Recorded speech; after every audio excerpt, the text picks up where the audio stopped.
What's going on, everyone? So the Los Angeles Lakers didn't do anything in yesterday's day one of the draft. We'll see what happens here moving into day two. But one of the things that did happen in that draft, even though no trades happened or anything like that, no players were really moved that you look at and go, man, like, I can't believe the Lakers missed out on that guy, right? And the Lakers, more likely than not, were not going to trade for a draft pick in this draft, right? Because one, the costs were so high. I mean, you look at some of those other trades. Two, the Lakers are limited on assets. And three, the only time that you're probably doing something like that is if you're trying to maybe turn Dalton Connect into like 2 firsts, right? So, say for a Walker Kessler trade, right? Let's say Utah is only valuing Walker Kessler as a first, but maybe you could have traded him to the Brooklyn Nets for, whatever, the 22nd and 27th pick, right? And it's like, well, now we have two firsts, right? You turn Connect into 2 firsts. So now you have kind of a little more, buying power on a potential trade, right? But outside of that, I didn't expect the Lakers to get anything done. But one of the things that did happen is that you have multiple options that really opened up, particularly at the center position. There potentially could be a couple options at the wing position. Lakers are after Andrew Wiggins, at least at the time of recording this video. That hasn't gone through. Maybe that happens at any point, stay tuned for that. But again, at the time of recording this video, nothing's changed in the, Andrew Wiggins to the Lakers. But even if they do get an Andrew Wiggins, they still need a center, right? They still need to solve a center. And, look, at Nick Claxton or, Walker Kessler, obviously be ideal. How real are those? Nick Claxton, you could argue maybe is a little more realistic now because the Nets ended up drafting Wolf. So they have Day'Ron Sharpe, Clowney, they got Nick Claxton, and now Wolf. So they're a team that has several centers, right? There were several teams going into this draft that we were all kind of monitoring and watching. One, we were trying to see if maybe the Lakers did they go and trade up for Malic, right? That didn't happen, even though he, of course, falls to the Phoenix Suns, right, with the 10th pick. And then they go trade for Mark Williams, and it's like, wow. But again, that might be an option for the Lakers because now they have like 4 or 5 centers, right? So could you go get a Nick Richards? Supposedly Nick Richards is going to be on the market. He's only making $5 million, and he's a guy that I'd probably prefer as your backup, if I'm being honest. Like, if he's your backup, I think you're in really good shape. I think he's one of the, if not arguably the best backups in the league, especially when he was a backup on a team like Charlotte. But, worst case, if you told me it was him and then Clint Capella. There we go. That was Nick Claxton, like putting all these centers. Got 15 centers running through my mind right now, right? But Clint Capella, right? If you got Clint Capella off the bench and then Nick Richards, cool. Maybe the Lakers could pull something off in that regard. But you look at teams like, again, you look at the Pelicans, right? The Portland Trailblazers have like 5 first-round picks now. You have the Nets again, and then you have the potential of the Lakers drafting a center in this draft. As far as like the Lakers drafting a guy in this draft, though, at the center position, a couple things. One, just with the abundance of centers, you might get somebody that goes undrafted. 2, you got to keep in mind, you do have Koloko, potentially Hayes if you want to keep him around.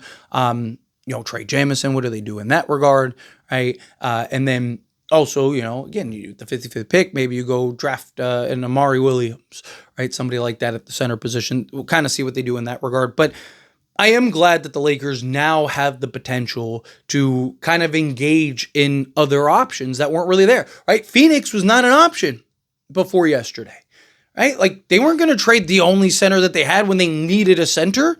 Well, now they're in a position where it's like, hey, now they have like an abundance of centers. Now what are you going to do, right? So it's like, okay, well, maybe again, you can go get a Nick Richards or something like that.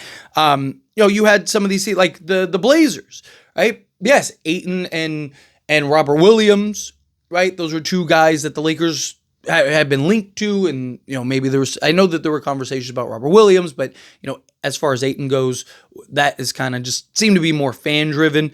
But those 2, right? Like, what was the price before?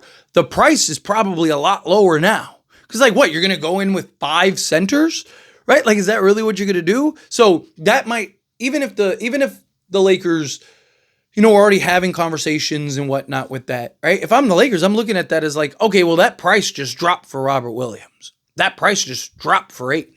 Because you got to trade one, if not both of those guys, or you're going to have to pay them, right? And you're going to pay them to what?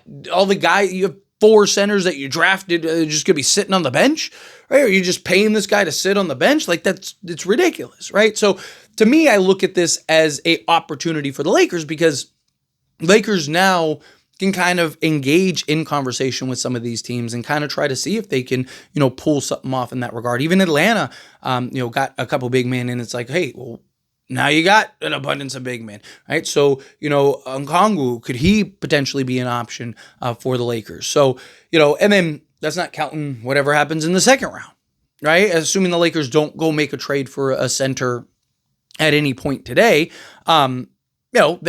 if one of these other teams end up drafting a center or two, it's like, well, now this team potentially has it. And look, that was something that we talked about going into this draft, right? I made an entire video about it, breaking down like, hey, like one of the options that could potentially open up for the Lakers is just naturally through the course of the draft, right? You're going to have all these teams drafting guys. They're going to be taking best player availables, or they're going to be taking guys that they think have a bunch of upside, or like, hey, I really like kind of this center over this center, or this center is more, just older, and we're trying to go more the younger route. So let's draft this guy and figure out how to trade this guy, right? And just naturally through the course of the draft, you figured that the Lakers would potentially have a couple options that opened and freed up. And lo and behold, Lakers had a couple options that ended up opening and freeing up. And, I hope that the Lakers are aggressive. I hope that the Lakers are, Rob Pelinka's making some phone calls.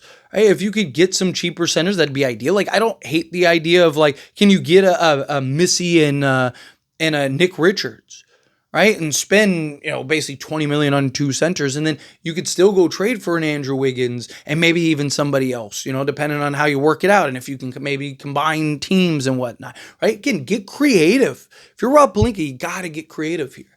Hey, you just had some new doors that you weren't aware were unlocked, are now unlocked, that were locked before and that you couldn't get in. And, somebody just kindly opened it for you. So if you're Rob Pelinka, you got to step through these doors and start having some of these conversations, right? Again, it's very early. We're all impatient. I get it, right? But patience is a virtue. Patience is key. So that way the Lakers can get the best players and best trades and whatnot available, right? Like, the best way to get something done and get something done right is through patience, where you're not overpaying, right? Because the Lakers have so many needs. They can't afford to overpay. But anyway, as always, this is a discussion. Pass a question to you. Let me know your thoughts and opinions down in the comments. That being said, if you haven't liked this video, hit that like button. Helps me a lot. So we enjoy these types of videos. I truly appreciate it. Not subscribe channel, hit that subscribe button. Turn on the bell notifications. Appreciate y'all. See you in the next one. Thank you.